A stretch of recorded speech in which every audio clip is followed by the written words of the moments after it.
Salut, c'est Shep, bienvenue dans cette nouvelle SDHJCE TV. Aujourd'hui, nous nous retrouvons pour la suite du rétro gaming et j'étais arrivé au cinquième scénario du cycle 3, le sang du Gondor. Si vous êtes des fidèles de la chaîne, ça vous dit forcément quelque chose parce que la semaine dernière, Maître Portinou a bien calculé son coup parce qu'il a publié la vidéo Sang du Gondor, où il joue une partie sur le Sang du Gondor, juste au moment où j'allais arriver sur le Sang du Gondor au niveau du rétro gaming. Quel filou! Et en même temps, pour encenser un scénario qui, de mon point de vue, est une purge.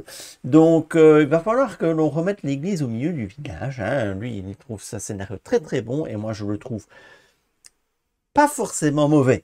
C'est pas le mot que je vais utiliser. C'est pas un mauvais scénario.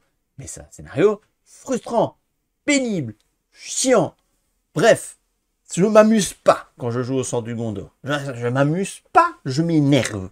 D'ailleurs, ça va peut-être vous faire plaisir de me voir jouer ce scénario d'ailleurs, en parlant de ça. Bon, avant de parler du scénario, parlons du deck.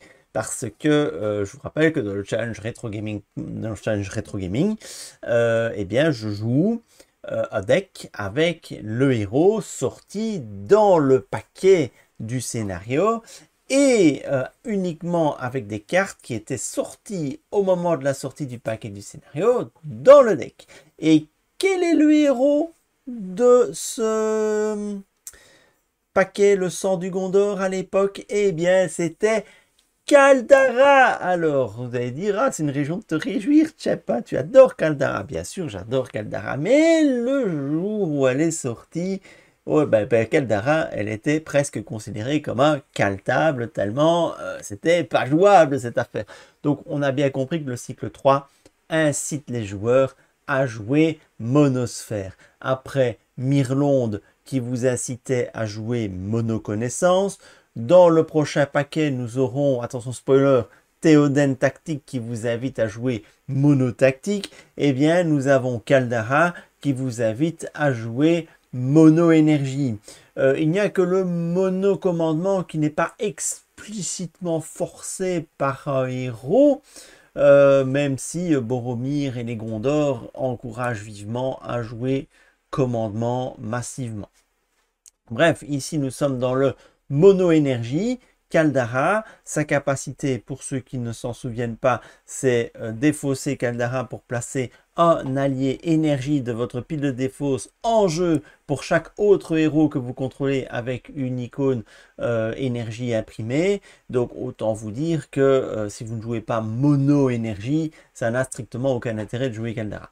Mais même ici, à l'époque de la sortie du scénario, il y a le deck Caldara, l'archétype Caldara, il n'est pas du tout en place. Il manque énormément de choses. Et aujourd'hui, Caldara est un deck très fort, tellement fort que son texte a dû être erraté, limité à une fois par partie. Alors, je vais vous dire tout de suite que dans le cadre de ce rétro gaming-ci, je ne vais pas jouer avec les ratas. Pourquoi? Parce qu'à l'époque où est sortie la carte, les ratas n'existaient pas. Voilà, tout simplement. Et puis, c'est déjà tellement difficile à jouer comme ça avec l'état de la collection que j'ai, que pour encore en plus m'embêter avec ces ratas. Donc je vais la jouer sans les ratas, parce qu'à l'époque, il n'y avait pas des ratas. Évidemment, Caldara s'est renforcé, c'est le genre de héros qui ne peut que se renforcer au cours du temps. Et aujourd'hui, en collection complète, c'est un top héros. On va pas dire un S-tier, mais un A-tier sans problème. Bon, du coup, moi je suis en rétro gaming, je dois faire avec ce que j'ai. Donc je vais faire un mono énergie et donc les deux candidats les plus sérieux pour du mono énergie, puisqu'à ce stade de la collection, on n'a pas beaucoup de héros énergie vraiment solides qui sont sortis, à part Éowyn et Glorfindel. Voilà, le choix a été vite fait. C'est pas forcément le meilleur choix vu le scénario, mais bon, soit je vous ai dit que je ne bidais pas forcément contre le scénario. Ici, Caldara Retro Gaming, vous avez quasiment qu'une possibilité pour chaque poste quasiment. Donc Éowyn et Glorfindel sont les deux meilleurs alliés énergie.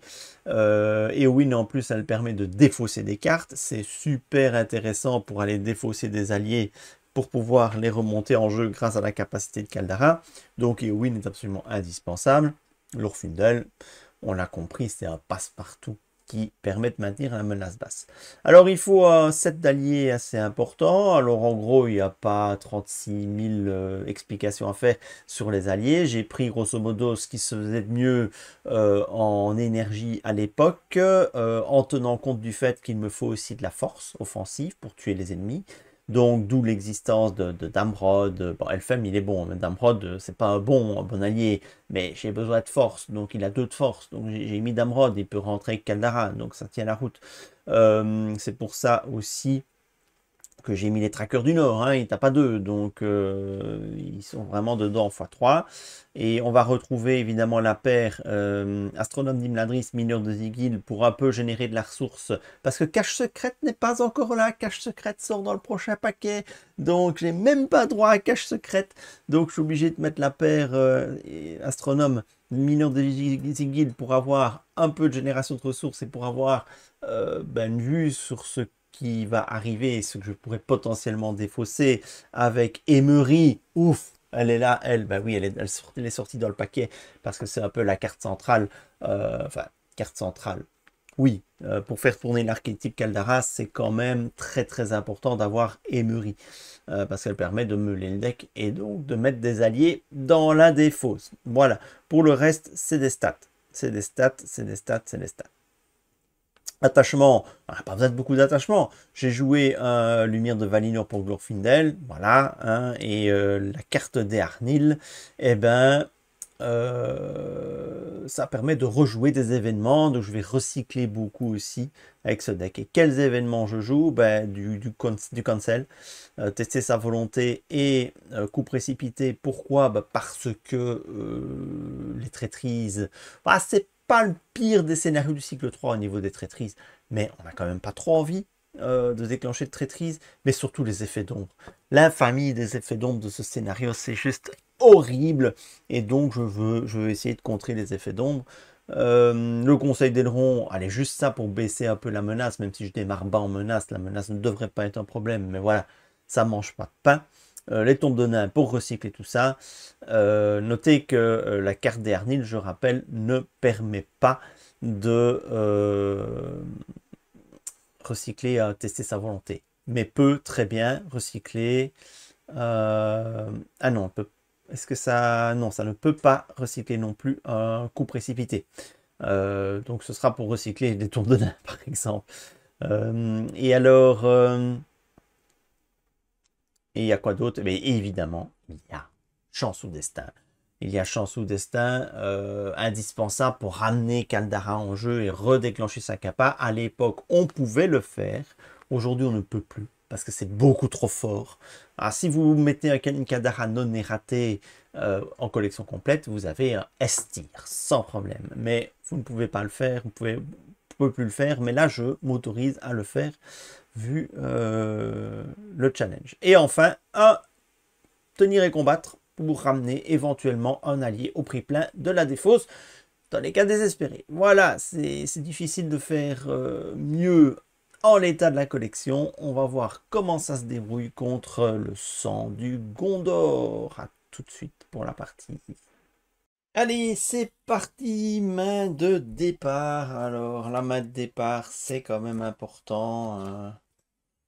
On veut un émery, une émery ou de... non, non, non. Oh, il y a quand même il y a du gros allié. Hein. Il y a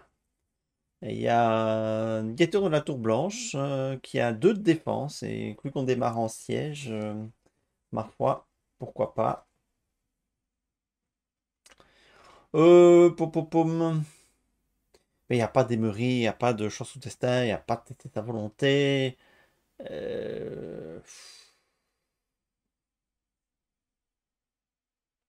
Ouais, non. Non, non, ça, c'est une fausse bonne main. Parce que on a l'impression qu'on va pouvoir faire quelque chose. Ok. Et puis après, je vais me retrouver la main vide. Et je pourrais rien faire. Je serai dépendant de ma pioche à un par tour. Non, non. Faut mieux que ça. Il faut mieux que ça.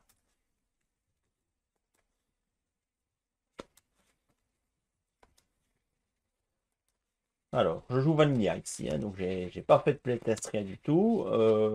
Ni sur le scénario. Bon, Caldara, je l'ai joué massivement, mais pas avec ce deck-ci. Donc, c'est un petit peu. Hop. Alors, ah, mineur de Zingil pour de la ressource. Bon, bah écoutez, on va faire avec ça. Il n'y a toujours pas d'émery, ni de. Enfin, ouais.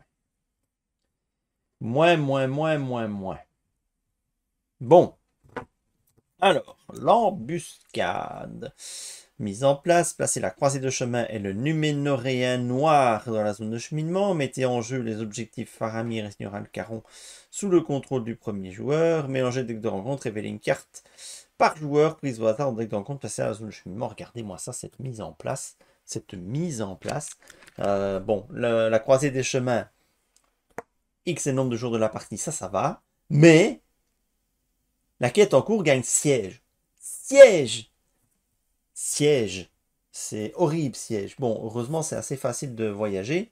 Il faut prendre une carte cachée pour aller vers ce lieu. Oui, donc le scénario va jouer avec des cartes cachées devant soi. Un jour, on prend la décision de les retourner ou pas. Et de se manger, évidemment, que des ennemis. Parce qu'il n'y a que si les ennemis sont retournés d'une face cachée, ils engagent. Et si c'est un lieu ou une traîtrise, c'est défaussé. Mais moi, vous allez voir, que des ennemis chez moi. Je hais ce scénario.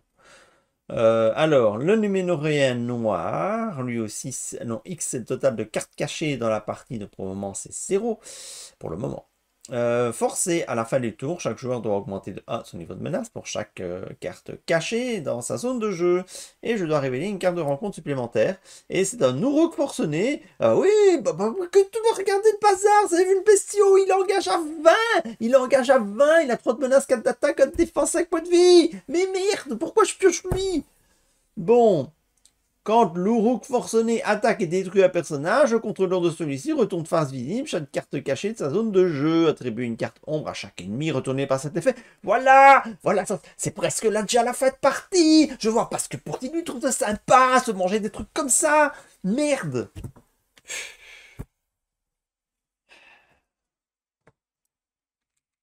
Ah oui, chef, t'as Faramir, t'as Alcaron qui peuvent t'aider, hein, t'es pas sans rien. Oui, d'accord, ok. Alcaron, il dit quoi? Euh, Alcaron, il dit action. Inclinez Seigneur Alcaron pour renvoyer dans la zone de cheminement un ennemi engagé au combat avec vous. Ok. Donc je peux éventuellement le renvoyer, le roc forcené, s'il m'emmerde, avant qu'il attaque.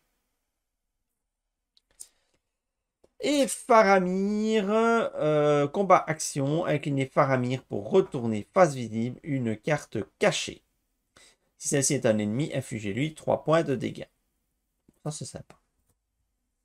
Bon, faut que je me souvienne qu'ils sont là et qu'il faut s'en servir. Alcaron, à mon avis, il va être utile parce que le roc forcené, il va me malmener. Que j'ai besoin de temps pour me mettre en place. J'ai pas de punch offensif. Donc, quoique Faramir et Glorfindel peuvent faire le job à eux deux pour la plupart des ennemis. Ok, bon, allez, c'est parti. Ah oui, ma menace, je démarre à 22. Ce qui est relativement peu, très bien. Mais c'est trop pour le rook forcené. Allez, ressources. Pioche. Ah, ben voilà. Emery. Ah, ben ça c'est déjà pas mal ça. Même très très bien. Parce qu'Emery, elle a 2 de défense. Oui, vous dites que vous allez dire, mais tu fais pas une fixette sur le siège, tu vas voyager vers la chose vers la croisée des chemins au premier tour. On va peut-être retourner l'étape 1. 1B, au début de la phase de quête, chaque joueur prend une carte face cachée. Et au début de la phase de combat, chaque joueur doit soit retourner face visible chacune de ses cartes cachées, soit prendre une carte cachée. Donc voilà.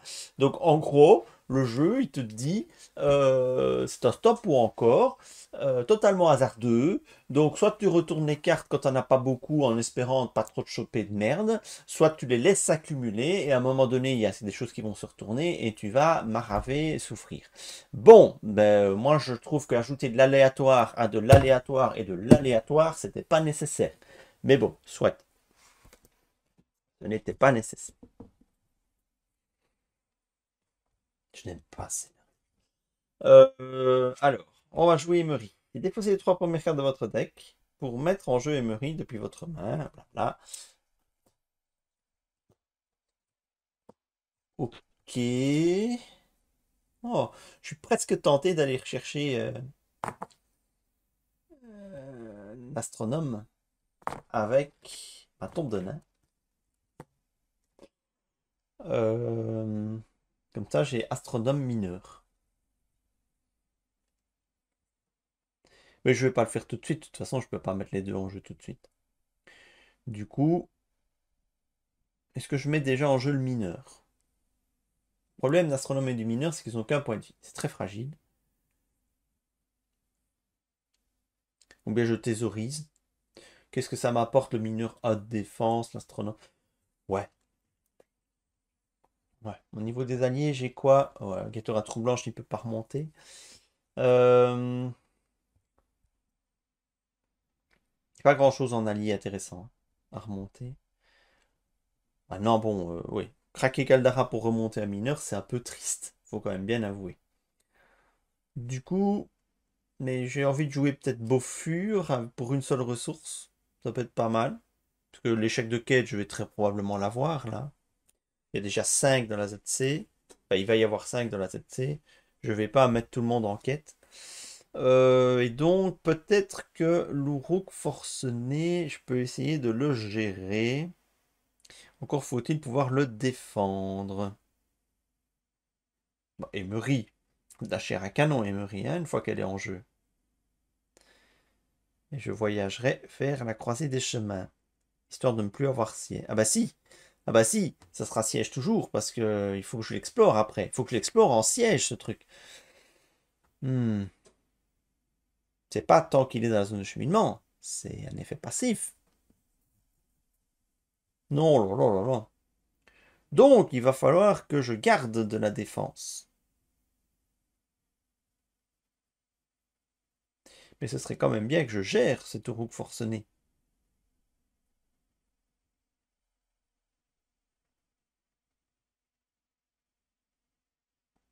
Ouais, j'ai un coup précipité en main.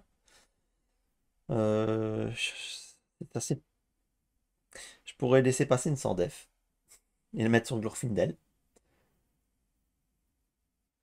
Et je tuerai Glorfindel et Faramir, Uruk forcené. Comme ça, il ne tuera personne. Mais donc, du coup, il faut que je garde mes ressources. Ok. Bon, on va quitter. On va quand même quitter un peu sérieusement. 2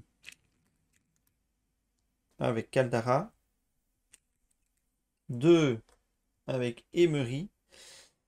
Et je vais mettre 1 avec Eowyn, hein, au final.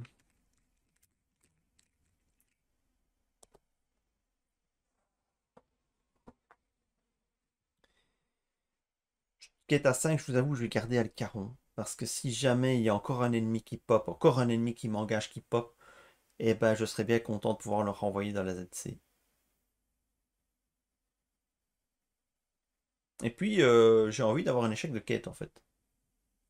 Si Beaufur entre, il va entrer engagé dans la quête. 1, 2, 1, 2, 3, 4, 5. Mais non, je vais juste quêter à 4. Comme ça, quête action, dépenser Beaufur. Dépenser une ressource énergie pour mettre en jeu Beaufur depuis votre main. Incliner et engager dans une quête. Vous obtenez un succès de quête durant cette phase. Donc je ne veux pas un succès de quête, sinon Beaufur revient dans ma main. Alors on va faire comme ça. Je quête à 4. Il y a 5 dans la ZC. Alors, au début de la phase de quête, chaque joueur doit prendre une carte cachée. Voilà. 4 contre 5. En embuscade, une fois révélé, le premier joueur retourne face visible chaque carte cachée de sa zone de jeu. Résolvez les effets une fois révélés de chaque carte de rencontre tournée par cet effet. Si un lieu est retourné, placez-le dans la zone de cheminement. Ok. Attention, suspense. Ah bah oui! Ah bah oui, je vous l'avais dit! 100% d'ennemis! C'est toujours comme ça quand je joue ce scénario. Toujours, absolument, toujours! Putain! Et en plus, vous savez ce qui se passe en plus? Avec cette foutue carte-là. Qu'est-ce qui se passe? Eh ben, le lui, le numénoréen noir, il passe à 0. Parce que il n'y a plus de cartes cachées. Du coup, je peux même plus jouer Bofur pour une ressource. Parce que sinon, j'ai un succès de quête, il revient dans ma main. Ça a 0 intérêt. Ah! Je vais en faire quoi, moi? Une vermine orque. Heureusement que j'ai gardé Alcaron. Hein. Oui, la vermine orque, elle va repartir en ZC. Hein. Ça, tu peux être sûr. J'ai gardé de quoi gérer le Rook Fortuné qui lui m'engage. La vermine orque, elle ne m'engage pas. Ok. Donc, on en est à 4 de quête. 4 dans la zone de cheminement. J'ai quitté à 4. C'est ni succès ni échec de quête. Phase de voyage, je vais voyager vers la croisée des chemins. Je dois prendre une carte cachée pour voyager vers celui. Bon, phase de rencontre, le Rook Fortuné m'engage au combat. Alors, je vais utiliser la fenêtre d'action, parce que ce n'est pas une action de combat. Donc, j'utilise la fenêtre d'action de la phase de rencontre. Il y en a une après l'engagement pour utiliser le Seigneur Alcaron et renvoyer les vermines orques. Ça change quoi? Ça m'épargne simplement le fait de devoir lui mettre une carte ombre et puis lui défausser. Voilà. Si mon move n'est pas correct, je pouvais le faire en phase de combat sans souci. Ok, bien. Phase de combat. Au début de la phase de combat, chaque joueur doit soit retourner face visible chacune de ses cartes cachées, soit prendre une carte cachée. Je m'excuse, je ne prends pas le risque d'avoir encore un ennemi. Je prends une carte cachée. Mais ça s'accumule super vite. C'est horrible. Bon, allez. Le Rook Forcené m'attaque. Je laisse une 100 def. Il y a un effet d'ombre. Gagne plus 1. Blablabla. Je vais cancel. Hors de question. Les ombres. Je vous ai dit, les ombres, c'est une infamie sur ce scénario. Donc, je cancel cet effet d'ombre de merde. C'est plus 1 et une ombre supplémentaire. Donc, il tape à 4 en 100 def sur Glorfindel. Pas avoir peur d'utiliser les 100 def. C'est une arme redoutable. Et enfin, je vais attaquer avec Glorfindel et Faramir pour éliminer cet Uruk forcené. Voilà, j'ai 2 cartes cachées. Trop cool. Je vais en avoir une troisième avec début de la phase de quête.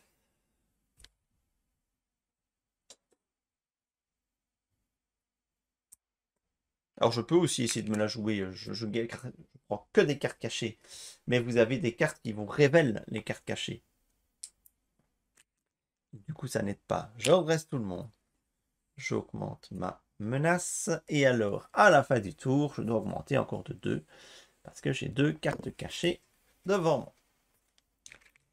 C'est pour ça qu'on ne peut pas trop stacker les cartes cachées non plus. Parce que la menace, elle monte. Ressources. Pioche. Oh, TSV. Nice.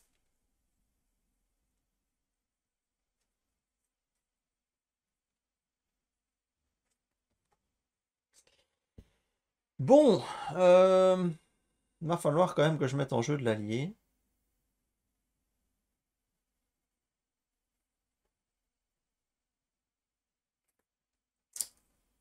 Je vais mettre en jeu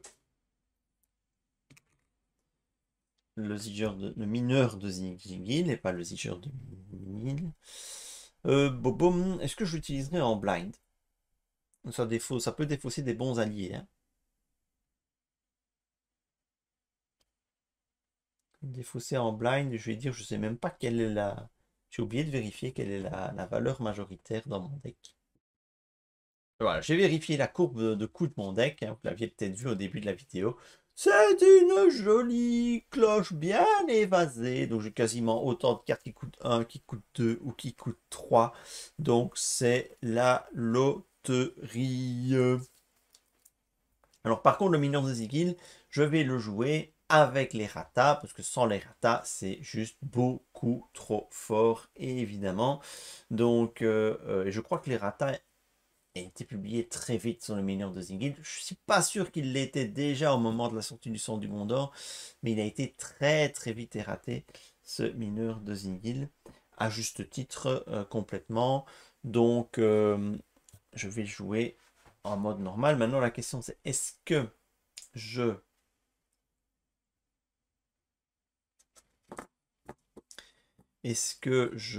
le fais en aveugle? Bah oui, j'ai rien à perdre à le faire en aveugle. Donc j'ai même tout intérêt à le faire. Je vais dire 2. Ah ben voilà, ça fait 1. Et un allié à 4 qui va dans la dépose, c'est bien. Donc je gagne une ressource. Moi, non.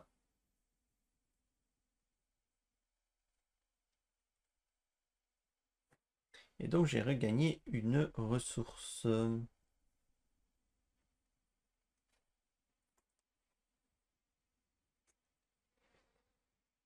Allez, on va vomir de l'allié. 1, 2. Bon, mais Screamer de l'étire, c'est pas utile ici, mais peut-être que si je passe l'étape 1, ça va m'être utile.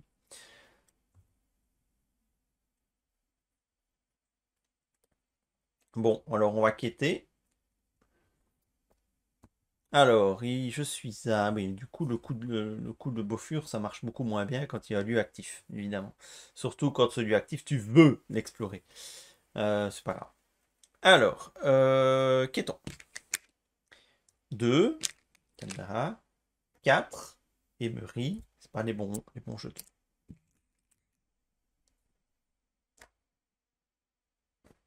De nouveau, hein, gérer un ennemi, c'est chaud boulette. Hein. 4, et il y a 4 dans la ZC. Ah, je suis désespéré. Je vais pas mettre Alcaron, il est trop précieux. Mais les screamers, c'est de la chair à canon. Non, c'est pas grave, j'irai chercher le coup précipité avec ma tombe de nain. 5, 6.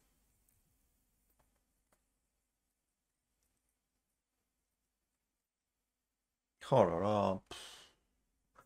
Mais c'est épouvantable. Je comprends pas, je vois pas le plaisir qu'il y a à jouer à ce scénario. Je comprends pas. Parce que pour moi, là, il y a 2 ennemis, donc je vois pas comment je vais pouvoir faire.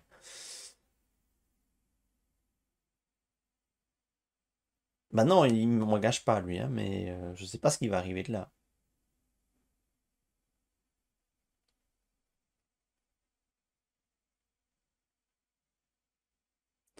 Mais je suis à 5. Je dois prendre une carte cachée, donc 5 contre 5. Je vois. Et je révèle une carte. Putain, c'est pas possible. C'est encore en embuscade.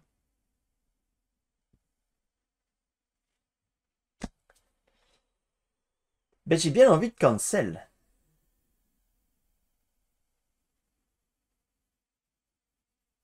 Au moins, je me tape pas les lieux de la ZC, etc. Je cancel en embuscade.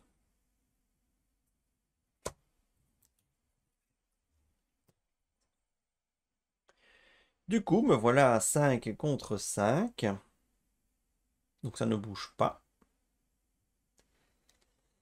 Et au début de la phase de combat, ben, je vais retourner les cartes face cachée. Hein. Au début de la phase de combat. Donc c'est avant que je ne puisse utiliser l'action de Faramir, évidemment. Et à quel point il est mal fait ce scénario. Je peux même pas me dire je vais en éliminer une avant de les retourner. Non, c'est au début de la phase de combat. Il n'y a pas de fenêtre d'action avant. Donc, on va retourner les cartes face cachée. Un lieu. Bon, allez.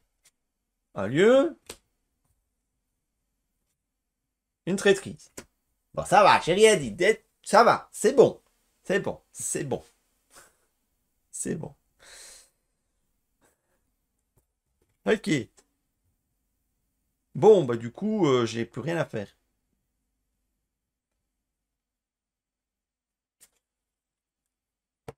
J'ai plus rien à faire. Redresse tout le monde.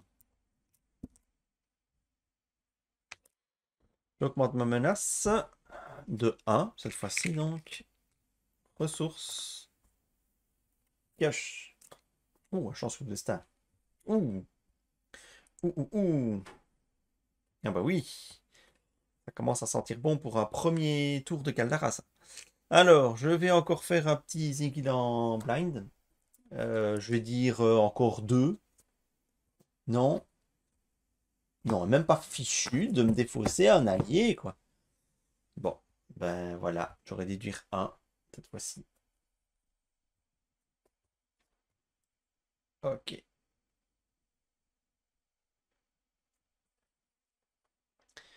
Est-ce que je peux poser quelque chose?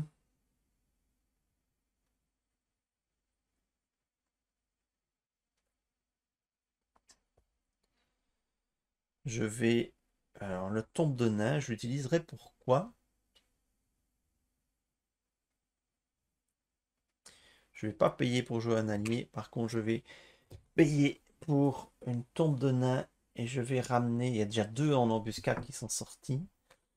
Je me demande si un coup précipité, ce ne serait pas plus malin qu'à tester sa volonté. Coup précipité sur les vermines orques. Elle ne tape qu'à 3. C'est très bien. Ah non, ne tape pas qu'à 3. Si, parce qu'il n'y aura qu'une seule carte ombre. Vu que j'annulerai toute nouvelle carte ombre en plus. Ok. Je prends le risque de subir la traîtrise, mais pas celui de subir un effet d'ombre pourri. Allez, Kéton. 1, 2, 3, 4, 5, 6.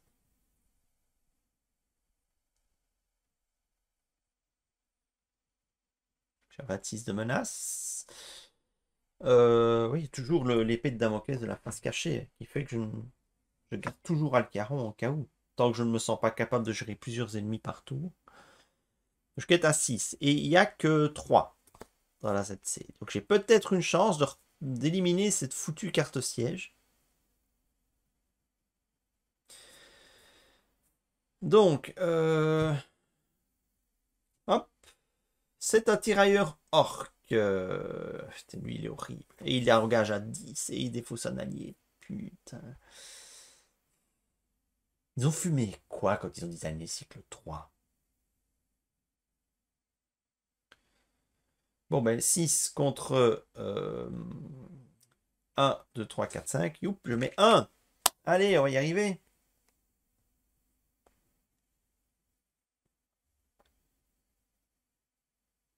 Le tirailleur orc m'engage au combat. Je vais au début de la phase de combat retourner les cartes face cachée. Ok, c'est un lieu. Là, je ne risquais rien parce que j'avais le seigneur Alcaron qui m'aurait permis, dans le pire des cas, d'aller... Donc, il m'a engagé, je dois défausser un allié. C'est le mineur. Hein.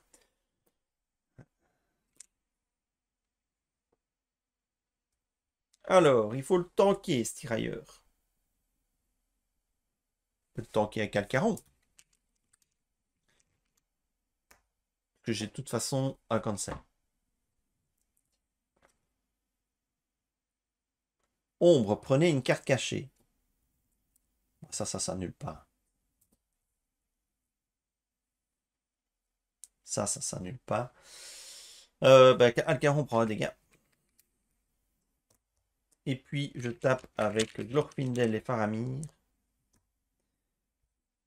Je n'ai rien, pas d'autre possibilité. Hein. Non, dommage que j'ai pas un mob qui reste à côté. Mais non. Et j'élimine le tirailleur orc. Alors, j'aurais pu craquer Caldara ici, ce tour-ci. Mais je vais attendre peut-être un tour un peu plus chaud. Et qui est l'une des meilleurs alliés dans la défausse. Ok. Bien voilà. Je redresse tout le monde. J'augmente ma menace 27 plus 1, 28. Les vermines orques vont m'engager. Ressources.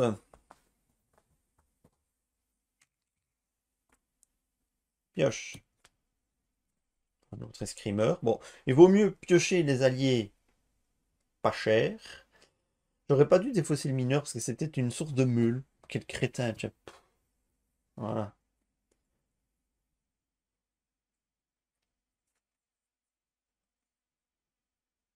Alors, j'ai de quoi payer un chance ou destin. Qui ça, je dis rien. Maintenant, je vais quand même continuer à poser des 1, 2, 3. Le charpentier de marine de Pélargir, qui a 3 points de vie, c'est appréciable.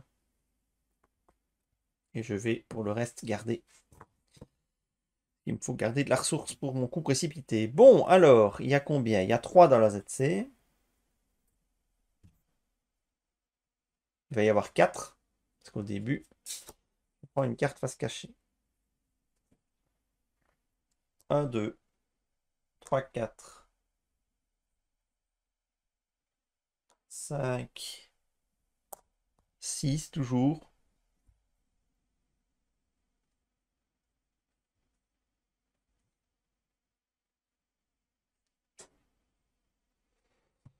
Ouais, je sais, j'y vais tout doucement, mais... 6 contre 4. Une traîtrise, renfort. Oh, j'y ai cru. Chaque joueur prend une carte face cachée. D'accord. Putain. 6 contre 5. Encore une traîtrise. Escarmouche à la croisée. Une fois révélée jusqu'à la fin de la phase, les ennemis orques engagés au combat avec des joueurs ajoutent leur menace à la zone de cheminement si aucun ennemi orc n'est engagé au combat avec un joueur. Renfort, bah oui, évidemment. Putain, j'aurais dû reprendre le TSV. Ah bah oui, mais oui. Mais oui, ramasse, tu gagnes, putain de bordel de merde, va. 1, 2, 3, 4, 5, 6, 7, 8. Je suis à 1, 2, 3, 4, 5, 6. Bah, au moins, je peux payer 1 pour mettre en jeu Bofur dans la quête. Voilà, donc 7. Un échec de quête de 1. Mais regarde, c'est pas possible.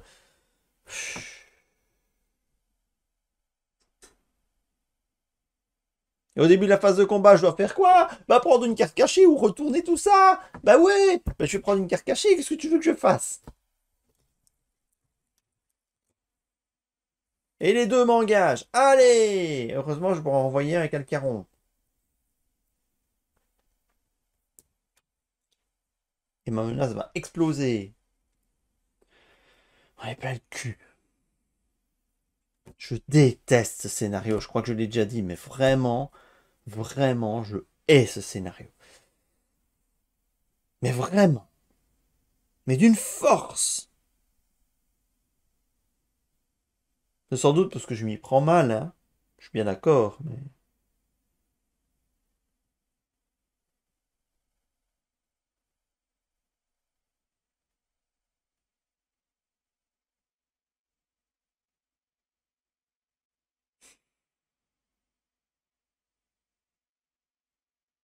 Tant pis, je vais les garder engagés tous les deux avec moi. Je vais défendre avec Alcaron sur les vermines orques. T'as pas 3. Il n'y a pas d'ombre. Oh, oh. Un dégât sur Alcaron. Et lui, je vais tracher mon escrimeur avec le roux forcené. Si cette attaque détruit un personnage, le contrôlant celui-ci retourne face visible. Chaque carte va se cacher sur son jeu.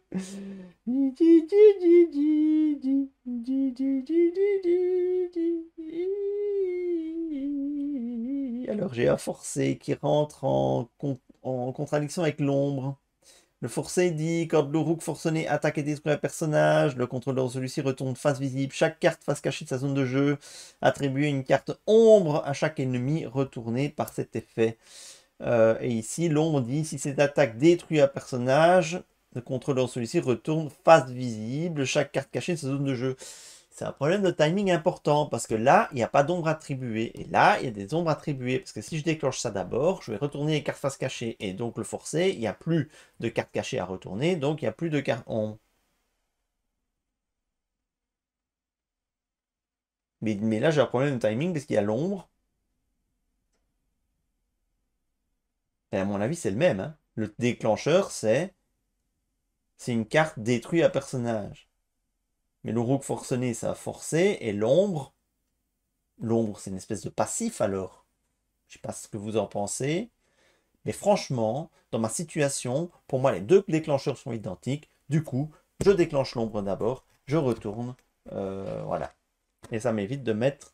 Ah, bah regardez, un tirailleur or qui va me défausser un allié. Mais oui, mais oui, mais oui. Hein, mais oui. J'ai envie d'arrêter la partie. Tellement ça me... Ça se passe toujours comme ça. Et ça me casse les couilles. Putain.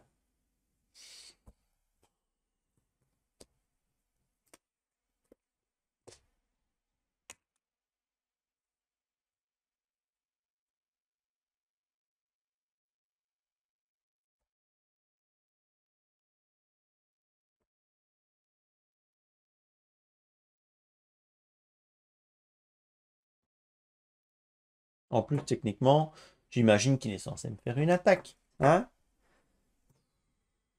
Putain.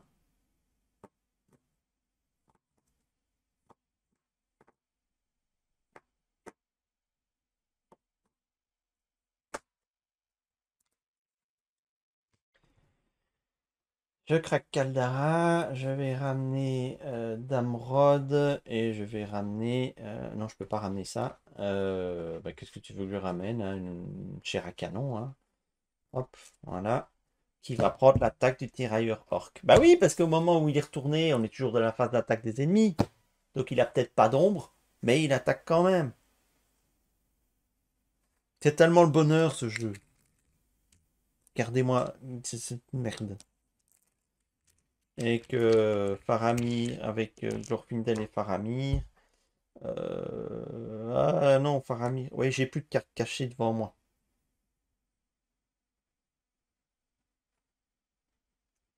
Avec Glorfindel et Damrod, je vais éliminer le Rook forcené.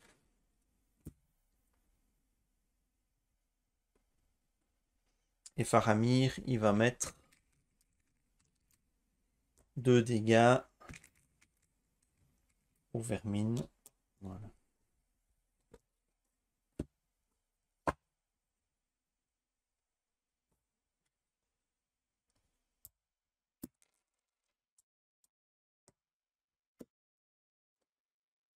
Je reste tout le monde, j'augmente ma menace, je passe à 30.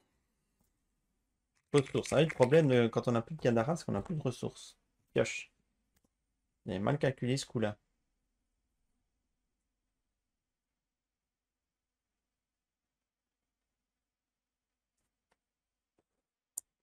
Je vais mettre en jeu un guetteur de la Tour Blanche. Oui, c'est pas comme ça que je vais ramener Kaldara, je sais. Ça va, c'est bon. J'ai 2 ennemis engagés avec moi aussi.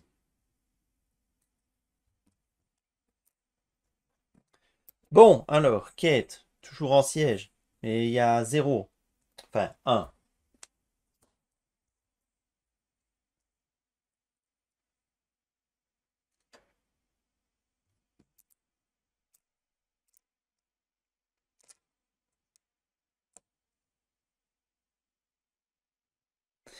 Je crois que j'ai fait une boulette. Au niveau du wording. C'est pas un choix. Au début de la phase de combat, chaque joueur doit soit retourner. Ah si, c'est un doit soit. Oui, oui, c'est pas doit X soit Y, c'est doit soit. Donc c'est un choix. Je l'ai dit. J'ai eu peur. Ça m'aurait vraiment emmerdé de devoir la refaire. Ben oui, ben j'ai perdu Caldara. Donc 1, 2, 3, 4, 5. Ça devrait suffire, il n'y a que un.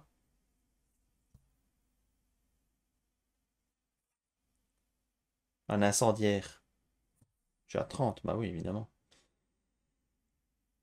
Ok, il y a 4. Au moins, j'explore le lieu. Super.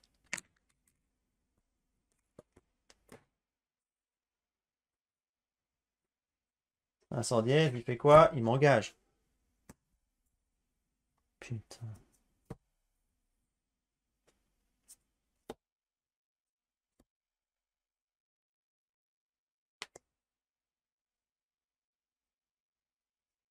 Je vais retourner, hein. Allez, c'est bon, ça va, ça va, ça va, ça va. Ramasse, tu gagnes. Putain, c'est pas possible. Je déteste ce scénario. C'est épidermique. Dites-moi ce qu'il y a de drôle dans cette loterie. Il n'y a rien de drôle. Portinou, je veux pas savoir ce que tu fais le samedi soir. Je veux pas savoir quel livre il y a dans ta bibliothèque qui parle de nuances de gris. Je veux rien savoir. Mais tu dois aimer ça, souffrir. Franchement. Parce que ça, c'est juste... Voilà, j'ai passé un très mauvais moment à jouer ce scénario une nouvelle fois. Non, c'est non, non et non. J'ai jamais eu l'occasion d'avoir l'impression de jouer, juste de subir, d'être content. Ouais, j'ai un lieu face cachée et de râler parce que je pioche un ennemi. Au contrôle, rien. La capa de Faramir, elle est useless parce que sinon tu dois accumuler des cartes face cachée. Il va t'en éliminer une sur deux. T'en as deux et t'es obligé d'en prendre une en phase de combat si tu veux utiliser. Enfin bref, c'est nul. C'est nul. C'est nul. Si tu veux pouvoir utiliser la capa de Faramir, il te faut choisir d'avoir une carte cachée, mais il y en a déjà une de la carte Ken, donc ça fait deux, tu n'en élimines qu'une, il y a trois qui fait rien. Merde. Merde. Voilà. Je l'ai fait. Je ne le referai pas. C'est dommage pour Caldara. Voilà. Mais bon, vous avez vu aussi que Caldara, en mode rétro gaming, c'est juste très compliqué. Hein, il faut attendre un petit peu que l'archétype se bonifie. Bon, voilà, si vous avez quand même aimé cette vidéo, mettez des petits pouces levés et on terminera ce rétro gaming cycle 3 par la vallée de Morgul.